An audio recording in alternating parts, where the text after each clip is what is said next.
Яңалыклар вакыты үз эшен башлап җибәрде. Студияда Алсу Нуриева. Исәнмесез? Мы собрались традиционно в пятницу обсудить текущую санитарно-эпидемиологическую ситуацию в республике. Республика халкында коллектив иммунитет барлыкка килә. Здравствуйте, дорогие альметьевцы, уважаемые жители района. Рад вас всех приветствовать. Начинаем. Район башлыгы актуаль темаларны күтәрде. Ремонт işleri бара, семенелер, ырыклар үз вакытында әзерләнеп бара. Ознакай районында шешу эшләренә техник җиһазларны тикшерделәр. Татарстанда ташлы вирус белән авыручыларның саны кими. Соңгы тәүлектә 299 кеше коронавирус йоктырган. Республикада авыручыларның гомуми саны 135 меңгә җиткән. Барлыгы 122,376 пациент сәламәтләнгән. 1228 татарстанлы коронавирустан вафат булган. Авырунның шигенүен белгечләр республика халкында коллектив иммунитет барлыкка килү белән аңлаталар. 2022 елның 23 мартына Татарстан буенча 2 миллион 490 мең кешегә вакцинаның бер компоненты белән булса да прививка ясалган. Бу республика халкының олы яшьлек кешеләренең 81,16% тәшкил итә. Әлегә COVID-19 белән хәлләр чагыштырмыйча уңай. Әмма татарстанлыларга чикләүләр маска кию мәсьәләсендә йомшаклык көтмәскә кирәк, диделәр Татарстан Республикасының сәламәтлек саклау министрлыгы белгечләре. Татарстанда битлек режимын федераль норматив актларга тиешле үзгәреш кертелгәннән соң гына бетерәчәкләр. Маска режимын үтәү федераль норма. Ул Россия Федерациясының баш дәүләт санитар табибы карарында беркетелгән. Шуңа күрә бу өлкәдә нинди дә булса үзгәреш булгач, шунда ук битлек режимы гамәлдән чыгарылачак. Безнең барлык норматив документлар да нәкъ менә шушы федераль норма нигезендә төзелгән, диде Любовь Авдонина матбугат конференциясе вакытында. Хәзерге вакытта Мәскәү өлкәсендә, Тамбов өлкәсендә һәм Кырымда битлек режимы һәм социаль дистанция гамәлдән чыгарылган инде. Нигә алар мондый чикләүләрдән баш тартканнар дигән сорауга Роспотребнадзорның Татарстан идарәсе җитәкчесе урынбасары башка төбәкләрдән килгән хезмәттәшләрем өчен җавап бирә алмыйм диде. Шулай хәзер авыручылар саны кимегән чорда март-апрель айларында вакцинация яки ревакцинация сатырга чакырды. Республикада ревакцинация ясаучылар саны 259 мең тирәсе. 843,568 гражданга инде кабат вакцинация үтәргә кирәк. Сертификатның 1 ел эшләвенә карамастан, күмәк иммунитетын саклау өчен 6 ай үткәч кабат вакцинация сатырга кирәк. Кабат вакцинация булмау әле берни белән дә янамый, чөнки ул бүгенге көндә норматив документлар белән беркетелмәгән. Хәзерге вакытта бу киңәш булып тора, ләкин Татарстанда мәҗбүри ревакцинация кертелергә мөмкин, диде Любовь Авдонина. Әлмәт программистлары телеграм-каналда халык арасында барлыкка килә торган төрле мәсьәләләр буенча фикер алышу өчен чат-бот булдыру өстендә эшлиләр. Бу хакта чираттагы туры эфиры вакытында Әлмәт районы башлыгы Тимур Нагуманов хәбәр итте. Эфирда тагын нинди актуаль мәсьәләләр күтәрелгәне алдагы материалда. Здравствуйте, дорогие альметьевцы, уважаемые жители района. Рад вас всех приветствовать. Начинаем.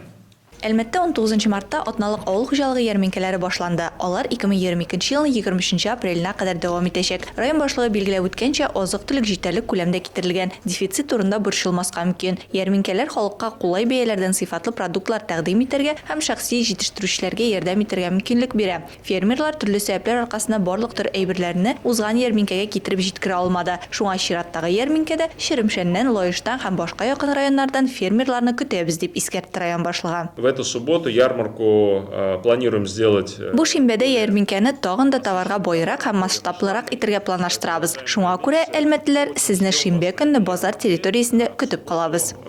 На территории рынка. Урамда яз, әмма кар темасы һаман да актуаль. Район башлыгы әйтеп үткәнчә, шәһәр хезмәтләре тарафыннан урамнардан кар чистарту һәм чыгару буенча актив эш алып барыла. Март аенда автомобиль юлларының баш идарәсе 1600 КАМАЗ кар чыгарган. Бүгенге көндә түбәләрне кардан һәм боздан чистарту буенча актив эш алып барыла. Март месяц очищено 88 скатных кровель управляющими компаниями. Работа продолжается. Эфирның икенче өлешендә Әлмәт районының баш архитекторы Севастьянов Антон Викторович булды. Алар узган шәһәр төзелеше советында Әлмәт шәһәренең үсеш стратегиясе 2040 һәм 2022 елга эш планы турында фикер алыштылар. Остаемся компактными, мы не расползаемся, как многие города, не расширяемся. Без күп кенә шәһәрләр кебек урнашмыйбыз, компактлы булып калабыз. Шул ук вакытта безгә яңа кешеләрне урнаштыру зарур. Моның өчен без төзелгән, әмма эшләми торган җирләрне кулланачакбыз. Бу беренче чиратта төрле җитештерү мәйданчыклары, гамәлдә булмаган гараж массивлары. Различного рода производственные площадки, действующие пляжные массивы и так далее. Шулай район башлыгы белән тотрыклы шәһәр маркерлары һәм яңа кешеләрне, туристларны, бизнесны җәлеп итү стратегиясе турында сөйләштеләр. 24 марттан башлап даими рәвештә Татарстанда ВКонтакте социаль шелтәрендә Татарстан Республикасы премьер-министры урынбасары Ләйлә Фазлеева турыдан-туры эфирларга чыгачак. Эфирның беренче кунагы республиканың яшьләр эшләре буенча министры Тимур Сөләйманов булачак. Ул эшләп килүче яшьләр программалары, яшьләрнең үз-үзләрен күрсәтү мөмкинлекләре һәм авыр минутта алар ярдәм сорап, кая мөрәҗәгать итәргә мөмкин булуы турында сөйләячәк. Беренче эфир 24 март көнне 12 сәгатьтә планлаштырылган. Борчыган сорауларны туры эфир вакытында комментарий рәвешендә калдырып булачак. Объясняем.рф порталы агымдагы елның мартында Россия Федерациясе хөкүмәте тарафыннан оештырылган. Язгы кыр эшләре башлануга бик аз вакыт калып килә. Азнакай районының 8 эре хуҗалыгында чәчү эшләренә техник җиһазларның әзерлеген тикшерү чарасы уздырылды. Махсус оештырылган комиссия техниканың нинди хәлдә булуын, орлык һәм ашлама белән тәэмин ителешне, чәчүгә ничек әзерләнүләрен тикшерде. Язгы кыр эшләре башланыр алдыннан ел сайын традицион авыл хуҗалыкларын карау бара. Быел да ул оешкан төстә үтте. Проблема юк, ремонт эшләре бара. Семенелер, ырыклар үз ватында әзерләнеп бара. Бүгенге көнне әле һава торышы булай булган ватта агулу мәсьәләсе соңрак булачак. Бернинди дә күренмәй. Проблемалар юк, механизаторлар тәэмин ителгән. Быел чәчүгә әзерлек графиктан алда бара. Хуҗалыкларда чәчү агрегатларын, сабан, чәчкечләрне һәм башка техниканы ремонтлау турында алдан кайгыртканнар. Күпчелек өлеше инде әзерлек сызыгында һәм кырларга чыгуны көтә. Язгы эш тырмадан башлана, тырма агрегатлары әзер. Ул чәчү вакытында нәрсен культивация безнең үстә основной җишкәртү инде. Әзгәнә вопрос бар безнең удобрениялар белән. Хәзер менә Минсельхозлар белән сөйләшәбез, Минсельхозлар ярдәм итәбез диделәр инде. 100% безнең механизатор җитә, техника Аллага шөкер иске булса да җитәрлек. Шуңа без чәчүгә әзер. Егетләребезнең тырышлыгы белән biz инде язгы кыр эшләрен үз вакытында матур иттереп башкарып чыгарбыз дип ышанып калабыз. Узган елдан аермалы буларак, быелгысы ел матур килер, Алла бирсә, шуңа ышанабыз, шуңа өмет итәбез. Хуҗалыкларда орлык җитәрлек, эшчеләргә дә кытлык юк. Аграрийларны ашламаларга, чыгым материалларына һәм запас чәчләргә бәяләр арту борчый. Biz инде быел итәрәк башладык, техникада әзер, семинарларыбыз да бар. Хәзер инде менә ашлама алып кайта хуҗалыклар. Ашламаның бәясе әзрәк артты. Шуңа күрә инде барыбер безгә инде шушы ашлама күбрәк алып кайтырга, әле менә орлыклар буенча да сөйләштек. Хәзер менә элитный орлыклар семинарлар алып кайтабыз. Авыл хуҗалыкларының әзерлек эшләрен тәмамларга вакыты бар әле. Хәзер эшләр тулы куәтенә бара. Аграрийлар яхшы һава торышына һәм яңгырларга өметләнә. Быелгы кышта кар күп яуды, мул уңыш җыярбыз Алла бирсә дип өметләнәләр авыл хуҗалыгы хезмәтчәннәре. Илмир Шәрифуллина, Рөстәм Әкбәров, яңалыклар вакыты Луш, Әлмәт телекомпаниясе. Дача сезоны алдыннан Татарстан Росреестры кадастр палатасы белән берлектә Татарстанлылар өчен бакчачылык ширкәтләрендә җир кишәрлекләрен милеккә рәсмиләштерү һәм бакча йортларына хокукны теркәү буенча кайнар линия үткәрәчәк. Моннан тыш, әлеге кайнар линия кысаларында гражданнар кадастр исәбеннән вакытлы участокларны төшереп калдыруга бәйле сораулар бирә алалар. Бердәм кайнар линия 24 мартта 10ннан 12 сәгатькә кадәр Казанда 843 255 25 71 телефоны буенча булачак. Республика районнарындагы белгечләрнең телефоннарын Росреестр сайтында гражданнар мөрәҗәгатьләре кайнар линия бүлегендә белергә мөмкин. Хәзер кыска вакытлы рекламага бүленәчәкбез. Аның артыннан ук безнең эфирда. Менә күрәсез, иске басмадагы китап сезнең алдыгызда 1904 елда басылып чыккан. Кич чатта якташыбызның чираттагы басмасын тәкъдир иттеләр. 5 яшьтә тип беренче кешәкә белән шайба алып бирде, уйный башладым. Яшүсмер хоккей командалары арасында ярышлар үтте. У нас участвуют все промышленные предприятия, все ФОКи. Өченче яшь спартакиадасы кысаларында теннис ярышы. Реклама тиз узачак, безнең белән калыгыз. Эфирда яңалыклар вакыты дәвам итәбез. Күренекле дин галиме, язучы, журналист, җәмәгать эшлеклесе Ризатдин Фахретдинның мирасын киң җәмәгатьчелеккә тарату эше дәвам итә. Кич чатта урнашкан мемориаль музейда бүген якташыбызның чираттагы басмасын тәкъдир иттеләр. Тәрбияле хатын, тәрбияле ана милләтебезнең киләчәге әнә шушы ханымнар кулында. Бүген Ризаддин Фәхретдин музеенда күренекле мәгърифәтченең хезмәтләре яңадан ике телдә басылып чыкты. Аны эшләүчеләр музейда җыелышып басмаларына тәкъдим итте. Оештыручылар дигәнем Ризаддин Фәхретдин мемориаль музее хезмәткәрләре һәм аның директоры Диләрә Гыймранова. Менә күрәсез, иске басмадагы китап сезнең алдыгызда 1904 елда басылып чыккан Тәрбияле хатын. Бездә Тәрбияле ана дигән китабның мондый басмасы юк, кызганычка каршы. Шул вакытта басылганнан соң еллар, гасырлар үтә тора. 1980 елларда Әнвәр Хайри, сез аны барыгызда беләсез, ул инде аны тәрҗемә кыла башлый. Риза Фәхретдиннең Тәрбияле бала, Насихат, Тәрбияле ана, гаилә, Тәрбияле хатын дигән хезмәтләрне тәрҗемәләрен эшли башлый. Китапларның тәрҗемә авторы, журналист, язучы Татарстанның атказанган мәдәният хезмәткәре Сәрия Исхакова. Аның сүзләренчә, бу эшкә алынырга һөнәри кызыксыну тәргеш биргән. Эшли башлагач авырлыклар белән очрашса да, Фәхретдин хезмәтләрен аңлар өчен кулланыштан төшеп калган иске татарча сүзләрне аңлау кирәк булган, аларны йырып чыгарга Хак Тәгалә үзе ярдәм итте, ди ул. Әйтәм, мин бит инде профессиональ тәрҗемәче түгел, русча язам гомер буе, русча укыган, әмма ләкин үземнең татар телен бик яратам, татарча да укыйм. Но профессиональ түгел, тырышырмын, карармын, аннан соң мин тәрҗемә иткәннән соң карарсың, ошамаса икенче кешегә бирерсең дидем. Теге уже кирип киткәнгә, менә шул течениегә кирип киткәнгәме, ул эш җиңел барды. Алланың рәхмәте. Җиңел барды, дәртләнеп эшләдем, күп нәрсәләрне үземә ачтым. Фәхретдин хезмәтләренең киң җәмәгатьчелеккә кирәклеген чарада катнашкан Ак калфак татар хатын-кызларының Әлмәт оешмасы рәисе Сирина Җиһаншина, мәгърифәтче исемен угры йөрткән Татар гимназиясе директоры Фируза Вәлиуллина да Әлмәт мөслимәләр берлеге җитәкчесе Рәйхана Ханнанова да васызыклады. Хәзер хыялланып утырам, безгә дә бит никахлар укытырга киләләр, мәчеткә киләләр укытырга. Алар килүгә менә бу китапны хәзер бик әйбәт, сезгә Алланың рәхмәте яусын. Русчасы бар, күп татар балалары русча белмиләр. Менә шуны укып килегез дип аларга катлы-катлы әйтеп җибәрергә.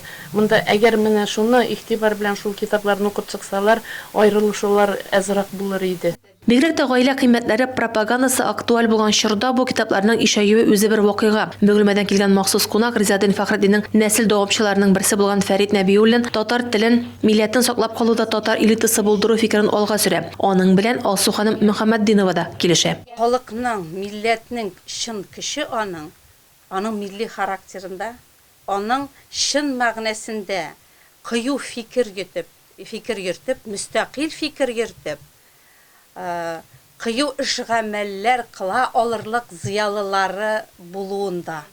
Әлеге китапларны Кечүчаттагы Ризаддин Фәхретдин музеенда табарга була. Бирегә килгән һәркем мәгърифәтче якташыбызның олы мирасыннан тыш үзе белән башка бик күп яңалыкта алып китәчәк. Рәдифә Нугманова, Марат Хәлиуллин, яңалыклар вакыты, Луч Әлмәт телекомпаниясе. Әлмәт шәһәрендә яшүсмер хоккей командалары арасында Татнефть кубогына ярышлар үтте. Кызу көрәштә Койсы район яшьләре җиңүче булганы алдагы сюжетта.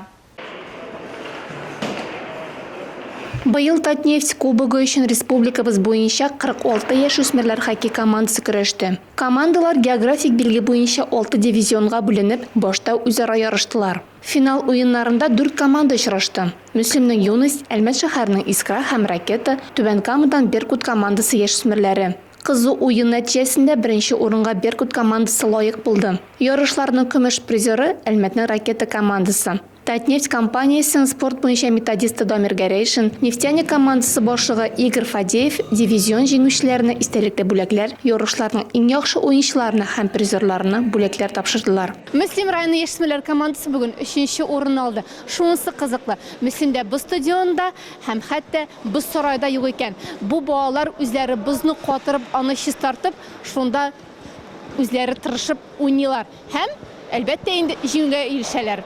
Мин инде беренче зур рәхмәт әйтәсе килә Татнефть җәмгыятенә. Алар инде хоккейны үстерү өчен зур өлеш кертәләр. Инде авыл районнарына ул безнең нык шәп инде. Алар инде балалар арасында даими ел саен чемпионат уздыралар. Инде менә безнең яшьләребез дә 2 ел подряд инде эшләүче яшьләр арасында чемпионатта катнашалар. Бүгенге көндә без шушы чемпионатның 3нче орынға ойын ойнадық, һәм Әлмәтнең инде Искар командасын жеңдек. Бу инде безнең өчен куаныч, һәм инде Мөслимебездә һәм Мөслимез районында хоккей үсешенә тагын да бер зур этәреш бир дип ышанып калабыз. Мөслимнән командага көч биреп торырга яшь дәвамчы хоккейчы малайлар да килгәннәр. Алар да хоккей өчен янып торалар. Быел үз яшьтәшләре арасында республика ярышында 4нче урынга чыкканнар. 5 яшьтә тип беренче кешәкә белән шайба алып бирде. Уйный башладым. 2нче класста уйнаганда беренче тапкыр стадионга килдем. Йөри башладым хоккейга, но тиз киттем. 4нче класста менә 2нче стадионга йөри башладым. И шуннан менә йөрим, туктай алмыйм. Минем сотрясение да булды, мен туктай алмыйм хоккейдан, бәләкәй чактан булгач. Алса Мирова, Рафаэль Сафин, яңалыклар вакыты Луч Әлмәт телекомпаниясе. Ветераннар катнаша торган актив озын гомер спартакиадасы кысаларында оештырылган өстәл теннисы турниры 100дән артык кеше җыйган. Календарь план нигезендә ветераннар советы ай саен төрле ярышлар уздыра. Җәйгә кадәр әле йөзү, бильярд, шахмат буенча ярышлар узачак. Команда һәм шәхси бүләкләр өчен өстәл теннисында 17 команда катнаша. Шуларның 4се авыллар. У нас участвуют все промышленные предприятия, все ФОКи и еще подключаются. Безнең барлык промышленный оешмалар катнаша, авыллар да бар. Оешмадан булмаган шәхси теннис турнирында катнашырга теләүчеләр дә катнаша. Не от организации, а сами личники, желающие участвовать в этих теннисных турнирах, тоже у нас регистрируются и участвуют. Өстәл теннисы популяр уен теләге булган һәркем яшькә һәм сәламәтлек күрсәткеченә карамыйча катнаша ала. Настольный теннис все с каждым годом популярный становится. Өстәл теннисы ел сайын ветераннар арасында ныграк тарала. Үз вакытында бәлки кемдер уйнагандыр, киң таралган уен төре бит. Спорт дөньяның илчесе дип тик кенә әйтмиләр. Бу спорт төре хезмәт ветераннарын берләштерә. Вид спорта, он как бы объединяет, цементирует всех ветеранов труда. 9 өстәл артында ярышкан иратлар һәм хатын-кызлар арасында иң яхшы нәтиҗә күрсәтүчеләр җыелма команда составына керәчәк һәм республика күләм ярышларда калабызны тәкъдим итәчәк. Наши ветераны именно работают в том, чтобы свое здоровье. Безнең ветераннар үз сәламәтлекләрен саклау үстеннән эшли. Актив озын гомер ветераннарның үзләренең бурычы. Аларның барлык чараларда актив катнашуы шәп. Шәһәребездә барлык спорт төрләре белән дә шөгыльләнү өчен шартлар тудырылган булуы куандыра. Что созданы условия для занятий всеми видами спорта. Ветераннар советы ой сайын төрле спорт төрләре буенча ярышлар уздыра. Күңелле стартлар скандинав йөреше инде артта. Алга таба 5 апрельдә йөзү, 29-нда бильярд, майда шахмат буенча ярышлар узачак. Лина Хасаншин, Рафаэль Сафин, яңалыклар вакыты Луч Әлмәт телекомпаниясе. Меняемся к лучшему проекты катнашчылары хәзер финал юлында. Алар үзләрен төрле спорт төрләрендә сынап күп яңа мәгълүмат тупладылар. Туклану өстеннән тулы контроль һәм физик культура кызлар тормышына нык үтеп керде. Растяжка күнегүләре борынгы Римда ул киң таралган булган. Хәзер аның популярлыгы йогадан бераз гына калыша. Шуңа күрә Меняемся к лучшему проектында катнашчылар әлеге күнегүләргә бик теләп юл тоттылар. Тиз тормыш темпына карамастан без артык күп вакытны утырып үткәрәбез. Бу буыннарның хәрәкәтчәнлеген югалтуга, нерв нокталарының кысылуына, мускул корсетының зәгыйфләнүенә китерә. В последнее время у нас в основном сидячий образ жизни, поэтому для того, чтобы... Соңгы вакытта бездә нигездә утыра торган яшәү рәвеше, шуңа күрә мускулларны нормада тоту өчен растяжка мәҗбүри. Теләсә кайсы күләмдә дә, ягъни ул зур күләмдә дә, кичкенә микъдарда да, бәлки үзебез өчен генә булырга мөмкин. Мускулларның растяжкасын нормада тоту бу зур роль уйный. Буквально там потянуть стопы, это очень большую роль играет. Растяжка күнегүләре комплексы мускулларга эластиклыкны һәм хәрәкәтчәнлекне генә кайтарып калмый, тән һәм баш миен кан белән тәмин итүне дә яхшырта. Растяжкой можно, в принципе, заниматься даже дома.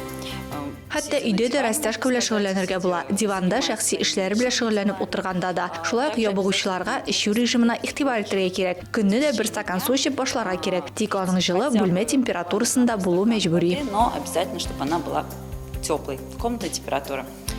Ну и, в принципе, движение. Моннан тыш, ябыгу, целлюлиттан арыну, аның уңай бонуслары булып тора. Сыгылмалык нәселдән киләдер инде. Минем әбием бәләкәй чакта хәтерлим 80 яшь булганда да менә уч төбе белән идәнгә хәтле төшеп җитә иде. Шуның өчен бу бер дә авыр булмады, рәхәт булды. Ничектер иртән бөтен тәнем ачылып китте. Миңа бик ошады. Өйдә дә бу күнегүләрне ясарга бер яхшы форсат. Растяжка тормыш һәм сәламәтлеккә уңай тәэсир кертергә сәләтле. Кайбер кешеләргә яхшы растяжка булдыру өчен күбрәк вакыт кирәк. Әмма нәтиҗәләрне көтәргә туры килсә дә, алар сөендерә. Бу дәресләр гәүдәне тонуста тотарга һәм ябыгу процессын тизләтергә булыша. Бу сезгә ишеткерәсе соңгы мәгълүматыбыз иде. Мин Алсу Нуриева һәм монтаж операторы Олия Байрамалова сезнең белән саубуллашабыз. Киләсе очрашларга кадәр.